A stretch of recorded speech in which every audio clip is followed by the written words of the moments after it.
Miren, su amigo y hermano Gabriel Gabay, nosotros no tenemos denominación. Huimos de las denominaciones porque dividen. Estudiamos las denominaciones porque nos sirven precisamente para eso, para comprender, pero no para buscar enojarnos los unos con los otros. Hay cosas en las que estamos de acuerdo de unas y de otras, hay cosas que no. Tenemos nosotros sangre judía, pero no practicamos el judaísmo como tal.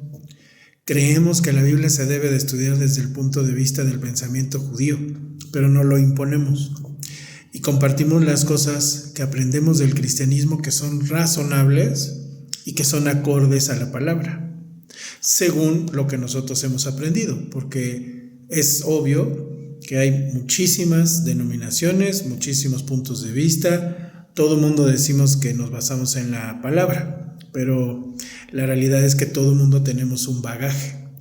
Por eso es que, aunque parezca enredado y aunque sea contradictorio, la realidad es que para eso son las denominaciones, para distinguir esta como en qué se recarga más, esta otra como en qué cree más, y podemos darnos una idea. Pero lo importante es que usted lea su Biblia, que usted se acerque a Dios, que usted siga a Cristo. Eso es lo importante. Lo demás son estudios, lo demás puede alimentar, pero no el odio, sino la tolerancia. No el encono, sino quizá una sana discusión, una discusión inteligente, respetuosa. Y si no es así, pues cada quien en paz. Pero hay verdades absolutas, y es que la salvación es mediante Cristo. Quien no cree en Cristo como el Rey y el Mesías no va a alcanzar la salvación o no puede considerarse salvo. Que hay que esforzarnos, pero que nosotros no nos ganamos nuestra salvación, porque es muy cara, es imposible para un ser humano. Pero tenemos que demostrar esa salvación por medio del agradecimiento, y por eso tenemos que guardar su palabra. Los mandamientos no pueden ser obligados. Ese fue el error de los fariseos. No pueden ser obligados, y desde el Pentateuco se enseña que no son obligados, que están tan cerca de los labios. O sea, es una aceptación del creyente el decir: yo voy a guardar tus mandamientos, me voy a esforzar. Esfuérzate y sé valiente, pero no que a fuerza se guarden y que sean perfectos, porque eso es una imposibilidad. Eso es imposible para el ser humano. El único que lo hizo y lo hace y es Cristo Jesús, cuyo nombre verdadero es Yeshua. Decir que se llama Yeshua no es judaizar, es simplemente decir la verdad, que así se llama él. Se tradujo su nombre, pero su nombre es Yeshua, porque él es judío. También otra verdad es que los apóstoles nunca dejaron de ser judíos. Lo que ocurrió es que dejaron de imponerle a los nuevos creyentes en el Mesías en que guardaran los mandamientos como lo hacía hasta ese momento el judaísmo. El judaísmo tiene muchas cosas, por supuesto, erradas. La principal, que no aceptaron y no han aceptado que Cristo es Jesús. ¿Por qué? Porque Roma lo cambió, porque Roma presentó a un Cristo grecorromano y Cristo es judío. O sea, lo que tenía que pasar era que todos se convirtieran como Pablo, creer en el Mesías sin olvidarse de la Torá, pero no imponérsela a las personas nuevas, sino decir: tú ya crees en Cristo, adelante, cree en Él, síguelo a Él, que Él guardó la Torá, pero ya no te vamos a imponer todo eso. Eso es para cierta tribu, cierto pueblo, pero no para ti. Tú ya lo irás haciendo. Tú ya lo irás haciendo en la convicción que tú vayas teniendo, porque a fuerzas no sirven las cosas. Y eso ya lo había enseñado desde Moshe. Nunca se ha impuesto la palabra. El pueblo aceptó seguir esa ordenanza. El amor de Dios es la obediencia, o el amor de Dios tiene que ir con obediencia. Ahora, una persona que vuelve a Cristo, pastor, no pastor, quien sea, va a cometer errores, que para alguien va a ser poco grave y para otros van a ser muy graves, pero esa es una realidad. Lo que pasa es que no se sabe, eso a la gente no se da cuenta, y las personas se van a presentar siempre, nos vamos a presentar pues con nuestra cara más limpiecita, con nuestra posición más buena, ¿no? Pero todos tenemos luchas, todos tenemos pecados en los que seguimos lidiando. unos más, vamos a decir, graves a la luz de unos, otros menos graves a la luz de otros, pero eso es una realidad, porque el único perfecto es Cristo, el único hombre perfecto es Cristo, por eso es que murió por nosotros. Si no, pues todos nos podríamos hacer perfectos por nosotros mismos, y no se puede, es imposible. El pecado siempre va a estar ahí, y el hecho de seguir a Cristo es esforzarnos en alejarnos de las cosas que nos dan tentación.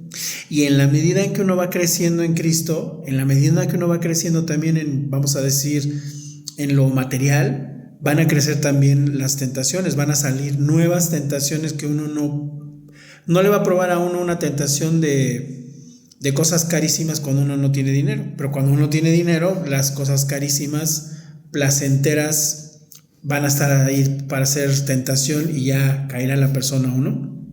Una persona puede crecer mucho en Dios en ciertos aspectos y no crecer en otras porque no los ha conocido. Y entonces una persona puede ser muy en el Padre, pero tener muchísimas propiedades, muchísimo dinero, con propiedades que ni va a disfrutar, y ese es un reto para esa persona, para que busque arrepentirse de eso y vivir una vida sencilla, no una vida miserable, sino una vida sencilla. Con lo que Dios nos da está bien. Dios no está opuesto a los bienes materiales, sino qué tanto de veras estás haciendo uso de eso, y qué tanto de veras el 10% o el que tiene más fe, el 20%, se lo das a ayudar a la gente, a dar caridad, a comprar Biblias, a enseñarles palabra. En realidad Dios no está peleado con la riqueza. El problema es, das el 10%, incluso si tienes más fe, das el 20% de tus ingresos. Qué bueno, porque entonces toda la gente va a crecer y toda la gente va a vivir bien y va a tener los retos de controlar el no tener una vida exuberante que vuelva a caer en la banalidad y otra vez en el pecado. Mientras estemos aquí en esta tierra, esa es la lucha. La lucha espiritual es esa. La lucha espiritual es que cuando estamos hablando de la palabra, pues sí, estamos resguardados, nos ve Cristo, por gracias a Cristo nos ve Dios como justos. Pero una vez que yo dejo de decir la palabra y me dedico al mundo, voy a ver cosas que me van a llamar la atención, o estoy haciendo cosas que no son de Dios, pero que ustedes no ven. Y eso lo hace también cualquier pastor. Pueden ser muy graves o poco graves, o alguno no lo haga, pero tenemos que tener la mente de que somos pecadores que queremos esforzarnos. Ahora, ahí la cuestión es que ¿quién estamos siendo hipócritas? Porque si nosotros decimos, es que caí, no supe, perdóname Dios, te perdona en Cristo. Pero si ya se vuelve un sistema de que siempre lo estemos haciendo y digamos, no, bueno, lo que pasa es que Dios me perdona, eso es ser un hipócrita. Eso es querer engañar a Dios. Y nadie le va a ver la cara a Dios. O sea, no la vemos ni literal ni de otras maneras. Pero eso ya es de cada persona. ¿Qué tanto una persona está hechizada de algo y de veras no puede salir de esa tentación y vuelve a pedir perdón y vuelve a caer? Como son a veces adicciones de alcohol o de drogas. Hay personas que legítimamente ya quieren dejarlo, pero es una dependencia ya química, es una cosa muy esforzada. Y entonces cada vez sí se arrepienten, pero cada vez otra vez vuelven a caer. Depende de cada persona, pero sobre todo esa persona en realidad solo lo conoce Dios. Pero eso sirve de justificación para otros, para estar pecando a cada rato y decir, pues al final me perdona Dios, al final pues yo no sabía. Eso es ser hipócrita. Pero eso depende de cada persona. O sea, en realidad nosotros no sabemos. O sea, caras vemos, corazones no sabemos. ¿Quién se está engañando? Solo esa persona lo sabe. Solo nosotros sabemos en qué nos estamos engañando. Y a veces la verdad es que es un proceso en el que hay momentos en que ni sabemos que nos habíamos engañado. Ya hasta después, pero por seguir en la palabra, por seguir buscándolo. ¿Dios nos perdona si nos equivocamos? Sí. ¿Dios nos perdona y nos purifica? Sí, porque por eso fue el sacrificio de Cristo. Pero hay de quien ya lo está agarrando como justificación para seguir pecando.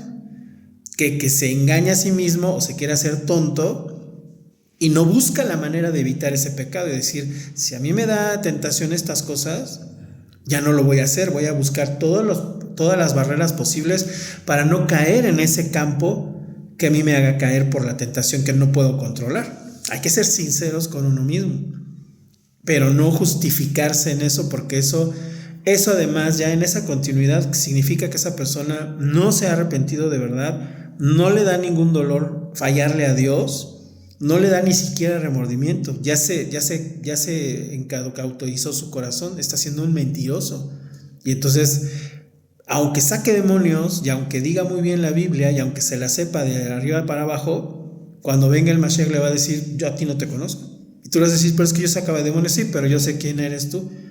Tú me estuviste pidiendo perdón de cosas que en realidad nunca hiciste nada para evitar esa tentación. Por eso caías a cada rato en las tentaciones. Cuando yo te digo que ahí está la puerta, que pongas una barrera, que yo vea que hagas un esfuerzo por no caer en la tentación, y sin embargo lo seguiste haciendo. Eso ya es que te quieres hacer pasarte de listo, y nadie se pasa de listo con Dios. Que Dios nos ayude a ser sinceros con nosotros mismos. Entonces no idealices a un ser humano, no idealices a un pastor ni a alguien que te hable de la palabra. Lo que nos maravilla es la palabra. Lo que decimos es amén a la palabra. El varón que salga, buena apariencia, mala apariencia, él ya sabrá qué cosas está lidiando con Dios. Pero tú rescata la palabra. Por eso tú lee la Biblia, tú sigue a Cristo.